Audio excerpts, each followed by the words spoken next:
ಪೂಜಾ ಆಗಷ್ಟೇ ಮದುವೆ ಆಗಿರ್ತಾಳೆ. ಹೊಸದಾಗಿ ಮದುವೆಯಾದ ಹುಡುಗಿ ಸಾವಿರ ಕನಸುಗಳನ್ನ ಕಣ್ಣಲ್ಲಿ ತುಂಬಿಕೊಂಡು ಅವಳು ತನ್ನ ಅತ್ತೆ ಮನೆಯ ಬಾಗಲ್ನ ದಾಟ್ತಾಳೆ. ಆದ್ರೆ ಮದುವೆ ಮೊದಲ ರಾತ್ರಿಯೇ ಅವಳ ಜೊತೆ ಒಂದು ಭಯಾನಕವಾದ ಘಟನೆ ನಡೆಯುತ್ತೆ. ಅವಳ ಆತ್ಮವನ್ನೇ ನಡುಗಿಸುವಂತ ಸತ್ಯ ಅವಳ ಮುಂದೆ ಬರುತ್ತೆ. ಅವಳು ತನ್ನ ಜೀವನದ ಅತ್ಯಂತ ಭಯಾನಕ ಕನ್ಸಲ್ಲೂ ಊಹಿಸದಂತ ಘಟನೆ ಅದು. ಭಯದಿಂದ ನಡುಗುತ್ತಾ ಸಂಪೂರ್ಣವಾಗಿ ಒಡೆದು ಹೋಗಿರೋ ಪೂಜಾ ತನ್ನ ಕೊನೆಯ ಆಸೆಯಾಗಿ ತನ್ನ ಅತ್ತಿಗೆ ಆದ ಕಮಲೇಶ್ ಹತ್ತಿರ ಹೋಗಿ ತನ್ನ ನೋವನ್ನ ಹೇಳ್ಕೊಳ್ಳಕ್ಕೆ ಧೈರ್ಯ ಮಾಡ್ತಾಳೆ. ಆದ್ರೆ ಕಮಲೇಶ್ ಇವಳ ಮಾತನ್ನ ಕೇಳೋ ಬದಲು ಅವಳಿಗೆ ಜೋರಾಗಿ ಕೆನ್ನೆಗೆ ಹೊಡಿತಾಳೆ. ಪೂಜಾ ನೆಲಕ್ಕೆ ಬಿದ್ದು ಜೋರಾಗಿ ಅಳ್ತಾಳೆ. ಕೊನೆಗೂ ಹೊಸದಾಗಿ ಮದುವೆ ಆದ ಹುಡುಗಿಯ ಜೊತೆ ಇಷ್ಟು ದೊಡ್ಡ ಮೋಸ ಮತ್ತು ಅನ್ಯಾಯ ಯಾಕೆ ಆಯ್ತು?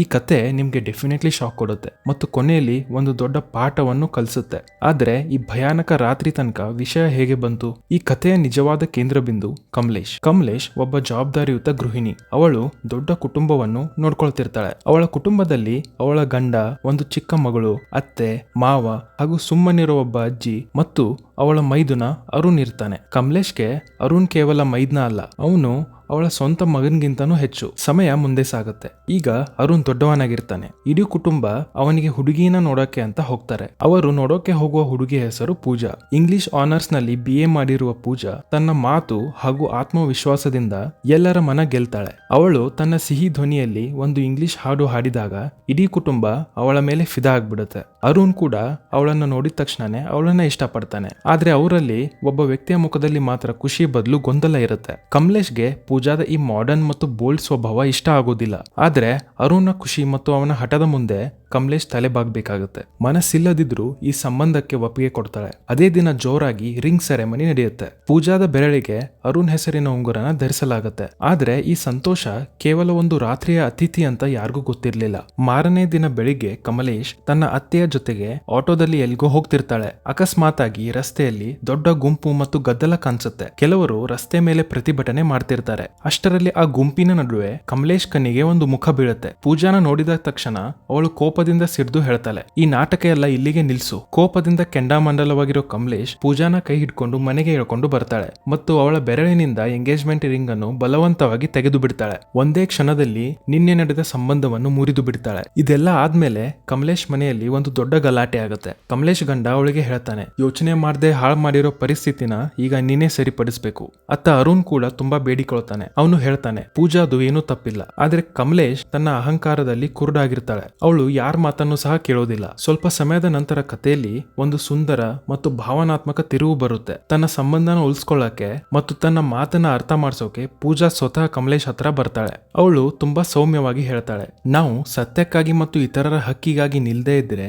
ಈ ಜಗತ್ತು ನಿಧಾನವಾಗಿ ಮುಗ್ದೋಗುತ್ತೆ. ಕಮಲೇಶ್ ಸ್ವಲ್ಪ ಹಳೆಯ ಯೋಚನೆಯವಳಾಗಿದ್ರು ಕೂಡ ಹೃದಯದಿಂದ ಒಳ್ಳೆಯವಳು. ಅವಳಿಗೆ ಪೂಜಾದ ಮಾತಿನ ಆಳ ಅರ್ಥ ಆಗುತ್ತೆ. ಅವಳ ಮನಸ್ಸು ಕರಗುತ್ತೆ. ಅವಳು ನಗ್ತಾ ಹೇಳ್ತಾಳೆ, ನನಗೆ ವಿಷಯಗಳು ಸ್ವಲ್ಪ ತಡವಾಗಿ ಅರ್ಥ ಆಗುತ್ತೆ, ಆದ್ರೆ ಒಮ್ಮೆ ಅರ್ಥ ಆದ್ಮೇಲೆ ನಾನು ಯಾವತ್ತೂ ಸತ್ಯದ ಜೊತೆನೆ ನಿಲ್ತೀನಿ. ಹೀಗೆ ಹೇಳಿ ಆ ಉಂಗುರವನ್ನ ಮತ್ತೆ ಪೂಜಾಗೆ ಕೊಡ್ತಾಳೆ. ಕೊನೆಗೆ ಮದುವೆ ನಡೆಯುತ್ತೆ. ಅರುಣ್ ಹಾಗೂ ಪೂಜಾ ಮದುವೆ ಆಗ್ತಾರೆ. ಆದ್ರೆ ಈ ಮದುವೆ ಬೆಳಕಿನ ಹಿಂದೆ ಒಂದು ದೊಡ್ಡ ಸಮಸ್ಯೆ ಅಡಗಿರುತ್ತೆ. ಮದುವೆ ದಿನ ಪೂಜಾಳ ಆರೋಗ್ಯ ತುಂಬಾ ಕೆಟ್ಟಿರುತ್ತೆ. ಅವಳಿಗೆ ಜ್ವರ ಮತ್ತು ದೇಹ ನೋವು ತುಂಬಾ ಜಾಸ್ತಿ ಇರುತ್ತೆ. ರಿಸೆಪ್ಷನ್ ಅಲ್ಲೂ ಕೂಡ ಅವಳು ಔಷಧಿನ ತಗೊಂಡು ಹೆಂಗೋ ನಿಂತಿರ್ತಾಳೆ. ಮದುವೆ ಎಲ್ಲ ಸಂಪ್ರದಾಯಗಳು ಮುಗಿದ ನಂತರ ಬರುತ್ತೆ ಆ ರಾತ್ರಿ. ಹೊಸದಾಗಿ ಮದುವೆ ಆದ ಹುಡುಗಿ ತನ್ನ ಜೀವನದ ಅತ್ಯಂತ ಸುಂದರ ರಾತ್ರಿ ಅಂತ ಭಾವಿಸುವ ರಾತ್ರಿ. ಅರುಣ್ ರೂಮಿಗೆ ಬರ್ತಾನೆ. ಸ್ವಲ್ಪ ಮಾತುಗಳ ನಂತರ ಅವನು ಪೂಜಾಳ ಹತ್ತಿರ ಬರಲು ಶುರು ಮಾಡ್ತಾನೆ.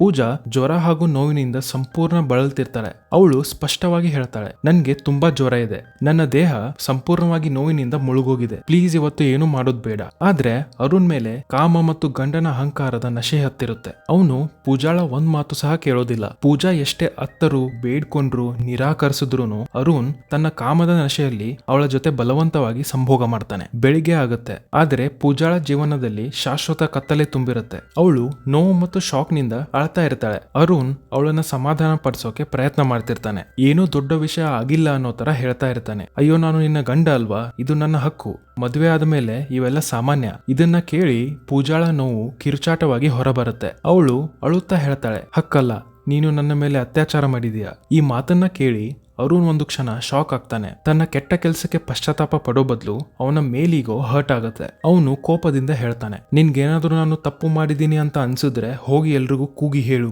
ಈ ತರ ಹೇಳಿ ಅವಳನ್ನ ರೂಮ್ ನಿಂದ ಹೊರಗಡೆ ತಳ್ಳಿಬಿಡ್ತಾನೆ. ಅಳುತ್ತಾ ಹೊರಗಡೆ ಬಂದ ಪೂಜಾಗೆ ಹಾಲ್ ಅಲ್ಲಿ ನಿಂತಿರೋ ಕಮಲೇಶ್ ಕಾಣಿಸ್ತಾಳೆ. ಕಮಲೇಶ್ ಕೆಲ ಹೆಂಗಸರ ಜೊತೆ ಮಾತಾಡ್ತಿರ್ತಾಳೆ. ಪೂಜಾ ಅವಳ ಮಾತನ್ನ ಕೇಳ್ತಾಳೆ. ಹೆಂಗಸರು ಬಾಂಬ್ ಸ್ಫೋಟಕ್ಕಿಂತ ಜಾಸ್ತಿ ತಮ್ಮ ಗೌರವದ ತಮಾಷೆ ಆಗೋದಕ್ಕೆ ಹೆದರ್ತಾರೆ. ಈ ಒಂದ್ ಮಾತು ಪೂಜಾಳ ಹೃದಯಕ್ಕೆ ವಿಷದ ಬಾಣದಂತೆ ಚುಚ್ಚುತ್ತೆ. ಅವಳಿಗೆ ತಕ್ಷಣ ಅರ್ಥ ಆಗುತ್ತೆ, ಈ ಸಮಾಜ ಮತ್ತು ಈ ಮನೆಯಲ್ಲಿ ಅವಳ ನೋವಿನ ಬಗ್ಗೆ ಹೇಳಿದ್ರೆ ಅವಳಿಗೆ ನ್ಯಾಯ ಸಿಗೋದಿಲ್ಲ, ಬದಲಿಗೆ ಅವಳ ಗೌರವ ಹಾಳಾಗುತ್ತೆ. ಈ ಭಯದಿಂದ ಅವಳು ಮೌನವಾಗಿ ಮತ್ತೆ ಅದೇ ಉಸಿರುಗಟ್ಟುವ ರೂಮ್ಗೆ ಹೋಗ್ಬಿಡ್ತಾಳೆ. ಅವಳ ಮನಸ್ಸಿನಲ್ಲಿ ಇನ್ನೂ ಒಂದು ಸಣ್ಣ ಭರವಸೆ ಇರುತ್ತೆ. ಬಹುಶಃ ಅರುಣ್ಗೆ ತನ್ನ ತಪ್ಪಿನ ಅರಿವಾಗಬಹುದು, ಅವನು ಕ್ಷಮೆ ಕೇಳಬಹುದು. ಆದ್ರೆ ಅರುಣ್ನ ಮುಂದಿನ ವರ್ತನೆ ನೋಡಿ ಅವಳ ಎಲ್ಲಾ ಭರವಸೆಗಳು ಮಣ್ಣು ಪಾಲಾಗುತ್ತೆ. ಪೂಜಾ ಈಗಾಗಲೇ ಭಯಾನಕ ನೋವಿನಲ್ಲಿರ್ತಾಳೆ. ಆದರೂ ಅರುಣ್ ತನ್ನ ಕಾಮಕ್ಕೆ ಪ್ರೀತಿಯ ಹೆಸರು ಕೊಟ್ಟು ಮತ್ತೊಮ್ಮೆ ಅವಳ ಜೊತೆ ಬಲವಂತವಾಗಿ ಸಂಭೋಗ ಮಾಡ್ತಾನೆ. ಪೂಜಾ ಸಂಪೂರ್ಣವಾಗಿ ಒಳಗಿಂದ ಒಡೆದು ಹೋಗ್ತಾಳೆ. ಅವಳಿಗೆ ಅರ್ಥ ಆಗುತ್ತೆ, ಜನರು ಗಂಡ ಮತ್ತೆ ಹೆಂಡತಿಯ ಪ್ರೀತಿ ಅಂತ ಹೇಳೋದು ಅವಳಿಗೆ ಕೇವಲ ವೈವಾಹಿಕ ಬಲಾತ್ಕಾರ ಮಾತ್ರ, ಹಾಗೂ ಅದರ ವಿರುದ್ಧ ಅವಳು ಏನು ಮಾಡೋಕ್ಕಾಗಲ್ಲ. ಮಾರನೇ ದಿನ ಬೆಳಿಗ್ಗೆ ಕಮಲೇಶ್ ಮನೆ ಮೇಲೆ ನಿಂತಿರುವ ಪೂಜಾಳನ್ನ ನೋಡ್ತಾಳೆ. ಅವಳ ಆ ಸ್ಥಿತಿ ನೋಡಿ ಕಮಲೇಶ್ ಬೆಚ್ಚಿ ಬೀಳ್ತಾಳೆ. ಕಮಲೇಶ್ ಎಷ್ಟೇ ಕೇಳಿದ್ರು ಪೂಜಾ ಆ ರಾತ್ರಿ ನಡೆದ ವಿಷಯ ಹೇಳೋದಿಲ್ಲ. ಆದ್ರೆ ಕಮಲೇಶ್ಗೆ ಏನೋ ತುಂಬಾ ತಪ್ಪಾಗಿದೆ ಅನ್ನೋದು ಅರ್ಥ ಆಗುತ್ತೆ. ಜಾಸ್ತಿ ಪ್ರಶ್ನೆ ಕೇಳದೆ ಅವಳು ಪೂಜಾಳನ್ನ ತವರು ಮನೆಗೆ ಬಿಡಲು ಕರ್ಕೊಂಡು ಹೋಗ್ತಾಳೆ. ತವರು ಮನೆಗೆ ಬಂದ್ಮೇಲೆ ಪೂಜಾ ಯೋಚನೆ ಮಾಡ್ತಾಳೆ, ಬಹುಶಃ ನನ್ನ ತಾಯಿ ಮಾತ್ರ ನನ್ನ ನೋವನ್ನ ಅರ್ಥ ಮಾಡ್ಕೋಬಹುದು. ಅವಳು ತನ್ನ ತಾಯಿಗೆ ಎಲ್ಲಾ ಸತ್ಯನ ಹೇಳಿಬಿಡ್ತಾಳೆ. ಆದ್ರೆ ಅವಳ ತಾಯಿ ಕೊಟ್ಟ ಉತ್ತರ ಅರುಣ್ನ ಕ್ರೂರತೆಗಿಂತಲೂ ಭಯಾನಕವಾಗಿರುತ್ತೆ. ತಾಯಿ ಅವಳನ್ನ ಅಪ್ಕೊಳ್ಳೋ ಬದಲು ಹೇಳ್ತಾಳೆ, ಗಂಡ ಹೆಂಡತಿ ನಡುವೆ ಇದೆಲ್ಲ ಸಾಮಾನ್ಯ, ಮದುವೆ ಆಗಿದೆ ಅಂದ್ರೆ ಇವೆಲ್ಲ ನಿಭಾಯಿಸಬೇಕು, ಇಲ್ಲ ಅಂತ ಹೇಳೋಕೆ ಏನಿದೆ, ಇದರಿಂದಲೇ ಕುಟುಂಬ ಮತ್ತು ವಂಶ ಮುಂದುವರಿಯುತ್ತೆ. ತನ್ನ ತಾಯಿಯ ಬಾಯಿಂದ ಈ ಮಾತನ್ನ ಕೇಳಿ ಪೂಜಾ ಸಂಪೂರ್ಣ ಶಾಕ್ ಆಗ್ಬಿಡ್ತಾಳೆ. ಅದಕ್ಕೂ ಮೀರಿ ಅವಳ ತಾಯಿ ಭಾವನಾತ್ಮಕ ಒತ್ತಡನ ಹಾಕ್ತಾಳೆ. ಮನೆಯ ಬಡತನದ ನೆಪ ಹೇಳಿ ತಕ್ಷಣ ಅತ್ತೆ ಮನೆಗೆ ಹಿಂದಿರುಗು ಅಂತ ಹೇಳ್ತಾಳೆ. ಹೋಗ್ದಿದ್ರೆ ನನ್ ಕೈನ ಕತ್ತರಿಸ್ಕೊಂಡು ಸಾಯ್ತೀನಿ ಅಂತ ಬೆದರಿಕೆ ಹಾಕ್ತಾಳೆ. ತನ್ನವರಿಂದಲೇ ಇಷ್ಟು ದೊಡ್ಡ ಮೋಸ ಸಿಕ್ಕ ನಂತರ ಪೂಜಾಗೆ ಬೇರೆ ದಾರಿ ಇರೋದಿಲ್ಲ. ಅವಳು ಜೀವಂತ ಶವದಂತೆ ಕಮಲೇಶ್ ಜೊತೆಗೆ ಹಿಂತಿರುಗಲು ಹೋಗ್ತಾಳೆ. ಮಧ್ಯೆ ವಾಶ್ರೂಮ್ಗೆ ಹೋಗ್ಬೇಕು ಅಂತ ಹೇಳಿ ಬೈಕ್ ನಿಂದ ಇಳಿತಾಳೆ. ಅದು ಅವಳ ಜೀವನದ ಅತ್ಯಂತ ದೊಡ್ಡ ನಿರ್ಧಾರ ಆಗಿರುತ್ತೆ. ಅವಳು ಹಿಂದಿರುಗಿ ಕೂಡ ನೋಡ್ದೆ ಅಲ್ಲಿಂದ ಓಡಿ ಹೋಗ್ತಾಳೆ. ಕಮಲೇಶ್ ಹುಚ್ಚಿಯಂತೆ ಎಲ್ಲಾ ಕಡೆ ಹುಡುಕ್ತಾಳೆ, ಆದ್ರೆ ಪೂಜಾ ಎಲ್ಲಿನೂ ಸಿಗೋದಿಲ್ಲ. ಮನೆಗೆ ಬಂದು ವಿಷಯ ಹೇಳಿದಾಗ ಇಡೀ ಮನೆಯಲ್ಲಿ ಗಲಾಟೆ ಆಗುತ್ತೆ. ಎಲ್ರು ಪೂಜಾನ ಹುಡುಕ್ತಿರ್ತಾರೆ. ಕೊನೆಗೆ ಕಮಲೇಶ್ ಪೂಜಾದ ಸ್ನೇಹಿತೆ ಸೋನಾಗೆ ಫೋನ್ ಮಾಡ್ತಾಳೆ. ಸೋನಾ ಒಂದು NGO ದಲ್ಲಿ ಕೆಲಸ ಮಾಡ್ತಿರ್ತಾಳೆ. ಅವಳು ಹೇಳ್ತಾಳೆ, ನನ್ಗೆ ಪೂಜಾ ಬಗ್ಗೆ ಗೊತ್ತಿಲ್ಲ, ಆದ್ರೆ ನಾನು ಹುಡ್ಕೋಕೆ ಟ್ರೈ ಮಾಡ್ತೀನಿ. ಕೊನೆಗೆ ಸೋನಾಗೆ ಪೂಜಾ ಸಿಗ್ತಾಳೆ. ಒಂದು ನಿರ್ಜನ ಪಾರ್ಕ್ ನ ಮೂಲೆಯಲ್ಲಿ ಭಯದಿಂದ ಪುಟ್ಟ ಮಗುವಿನಂತೆ ಅವಳು ಕೂತಿರ್ತಾಳೆ. ಕಮಲೇಶ್ ಅಲ್ಲಿ ಬಂದಾಗ ಪೂಜಾ ಧೈರ್ಯ ಮಾಡಿ ಆ ಭಯಾನಕ ರಾತ್ರಿ ನಡೆದ ಎಲ್ಲ ಸತ್ಯನ ಹೇಳ್ತಾಳೆ. ಆದ್ರೆ ವರ್ಷಗಳಿಂದ ಅರುಣ್ನ ಮಗನಂತೆ ಸಾಕಿದ ಕಮಲೇಶ್ನ ಅಂಧ ನಂಬಿಕೆ ಸತ್ಯಕ್ಕಿಂತ ದೊಡ್ಡದಾಗ್ಬಿಡುತ್ತೆ. ಆ ಸತ್ಯನ ನಂಬೋ ಬದಲು ಅವಳ ಅಹಂಕಾರ ನೋವಾಗುತ್ತೆ. ಅವಳು ಕೋಪದಲ್ಲಿ ಪೂಜಾಳ ಕೆನ್ನೆಗೆ ಜೋರಾಗಿ ಹೊಡಿತಾಳೆ ಮತ್ತು ಅವಳನ್ನ ಎಳೆದುಕೊಂಡು ಮತ್ತೆ ಅದೇ ನರಕಕ್ಕೆ ಕರ್ಕೊಂಡು ಹೋಗ್ತಾಳೆ. ಕಮಲೇಶ್ ಪೂಜಾಳ ಕೆನ್ನೆಗೆ ಹೊಡೆದಿದ್ರು ಕೂಡ ಒಬ್ಬ ಹೆಂಗಸಾಗಿ ಅವಳಿನ ಮನಸ್ಸಿನಲ್ಲಿ ಅನುಮಾನದ ಒಂದು ಬೀಜ ಬಿತ್ತಲಾಗಿರುತ್ತೆ. ಇನ್ನೊಂದು ಕಡೆ ಹನಿಮೂನ್ ನಲ್ಲಿ ಪೂಜಾ ಸಂಪೂರ್ಣವಾಗಿ ಭಯ ಮತ್ತು ಖಾಲಿತನದಲ್ಲಿ ಬದುಕ್ತಿರ್ತಾಳೆ. ಅವಳು ಅರುಣ್ನ ಜೊತೆ ಕೊನೆಯ ಸಲ ಮಾತನಾಡಿ ಅರ್ಥ ಮಾಡಿಸೋಕೆ ಪ್ರಯತ್ನ ಪಡ್ತಾಳೆ. ಆದ್ರೆ ಅರುಣ್ ಕಣ್ಣಲ್ಲಿ ಪ್ರೀತಿ ಇರ್ಲಿಲ್ಲ. ಅವನು ಮತ್ತೆ ಅವಳ ಕಣ್ಣೀರು ಮತ್ತು ಕಿರ್ಚಾಟಗಳನ್ನ ಲೆಕ್ಕಿಸದೆ ಅವಳ ಜೊತೆ ಬಲವಂತವಾಗಿ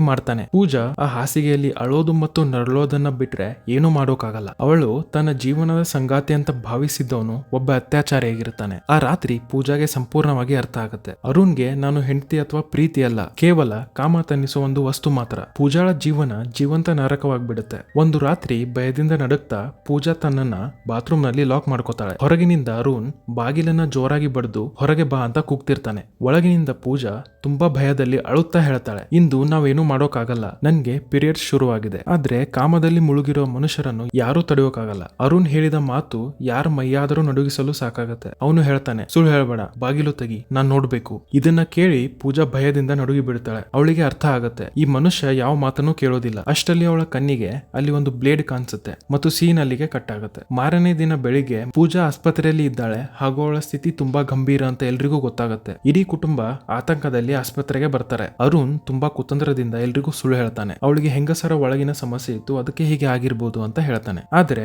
ಕಮಲೇಶ್ ಲೇಡಿ ಡಾಕ್ಟರ್ ಜೊತೆ ಮಾತನಾಡುವಾಗ ಅವಳು ಕೇಳಿದ ಸತ್ಯ ಕೇಳಿ ಅವಳ ಲೋಕವೇ ನಡುಗಿ ಬಿಡುತ್ತೆ. ಡಾಕ್ಟರ್ ಹೇಳ್ತಾರೆ, ಪೂಜಾಳ ಪ್ರೈವೇಟ್ ಪಾರ್ಟ್ ಅಲ್ಲಿ ಬ್ಲೇಡ್ ಇಂದ ಆಳವಾಗಿ ಕಟ್ಗಳಿವೆ, ತುಂಬಾ ರಕ್ತ ಹೋಗಿದ್ರಿಂದ ಈ ಸ್ಥಿತಿ ಆಗಿದೆ. ಇದನ್ನ ಕೇಳಿ ಕಮಲೇಶ್ ಶಾಕ್ ಆಗ್ಬಿಡ್ತಾಳೆ. ಅವಳು ತಕ್ಷಣ ತನ್ನನ್ನ ತಾನು ಕಂಟ್ರೋಲ್ ಮಾಡಿಕೊಂಡು ಮನೆಯವರನ್ನೆಲ್ಲ ವಾಪಸ್ ಕಳಿಸ್ತಾಳೆ ಮತ್ತು ತಾನು ಪೂಜಾ ಜೊತೆ ಇರ್ತೀನಿ ಅಂತ ಹೇಳ್ತಾಳೆ. ಪ್ರಜ್ಞೆ ಬಂದ ಮೇಲೆ ಕಮಲೇಶ್ ಪೂಜಾಳ ಹತ್ತಿರ ಕುಳಿತುಕೊಳ್ತಾಳೆ. ಅಷ್ಟರಲ್ಲಿ ಪೂಜಾ ಅಳುತ್ತಾ ಆ ಕಹಿ ಸತ್ಯ ಹೇಳ್ತಾಳೆ. ಹೇಳ್ತಾಳೆ. ಇದನ್ನ ಕೇಳಿ ಕಮಲೇಶ್ ಒಳಗಿನಿಂದಲೇ ಒಡೆದು ಹೋಗ್ತಾಳೆ. ಆ ರಾತ್ರಿ ಮನೆಗೆ ಬಂದ ಮೇಲೆ ಕಮಲೇಶ್ ಪೂಜಾಳ ನೋವನ್ನ ಅರ್ಥ ಮಾಡ್ಕೊಳ್ಳಕ್ಕೆ ಬಾತ್ರೂಮ್ಗೆ ಹೋಗ್ತಾಳೆ. ಅವಳು ಕೈಯಲ್ಲಿ ಅದೇ ಬ್ಲೇಡ್ ನ ಹಿಡಿದು ಪೂಜಾ ಮಾಡಿದ್ದೇನೆ ಮಾಡೋಕೆ ಟ್ರೈ ಮಾಡ್ತಾಳೆ. ಆದ್ರೆ ಬ್ಲೇಡ್ ಸ್ವಲ್ಪ ಚುಚ್ಚಿದ ತಕ್ಷಣವೇ ಅವಳ ಕೈ ನಡುಗುತ್ತೆ. ಅವಳು ತಕ್ಷಣ ಬ್ಲೇಡ್ ಕೆಳಗೆ ಎಸೆದು ಬಿಡ್ತಾಳೆ. ಒಂದು ಕ್ಷಣ ಬರಿಯ 21 ವರ್ಷದ ಹುಡುಗಿ ಎಷ್ಟು ಭಯ ಮತ್ತು ನೋವಿನಲ್ಲಿ ಹೋಗಿರ್ಬೇಕು ಅನ್ನೋದು ಅವಳಿಗೆ ಅರ್ಥ ಆಗತ್ತೆ. ಮಾರನೇ ದಿನ ಅರುಣ್ ಮತ್ತೆ ತನ್ನ ನಕಲಿ ಮುಖ ಹಾಕೊಂಡು ಆಸ್ಪತ್ರೆಗೆ ಬರ್ತಾನೆ. ಆದ್ರೆ ಕಮಲೇಶ್ ಈಗಾಗಲೇ ಪೂಜಾಳನ್ನ ಡಿಸ್ಚಾರ್ಜ್ ಮಾಡ್ಕೊಂಡು ಹೋಗಿರ್ತಾಳೆ. ತನ್ನ ಹೆಂಡತಿಯ ಇಷ್ಟು ಗಂಭೀರ ಪರಿಸ್ಥಿತಿಯಲ್ಲೂ ಕೂಡ ಆ ಕೆಟ್ಟ ಮನುಷ್ಯನ ತಲೆಯಲ್ಲಿ ಒಂದೇ ವಿಚಾರ ಇರುತ್ತೆ. ಅವನು ಡಾಕ್ಟರ್ ಹತ್ರ ಹೋಗಿ ಕೇಳ್ತಾನೆ,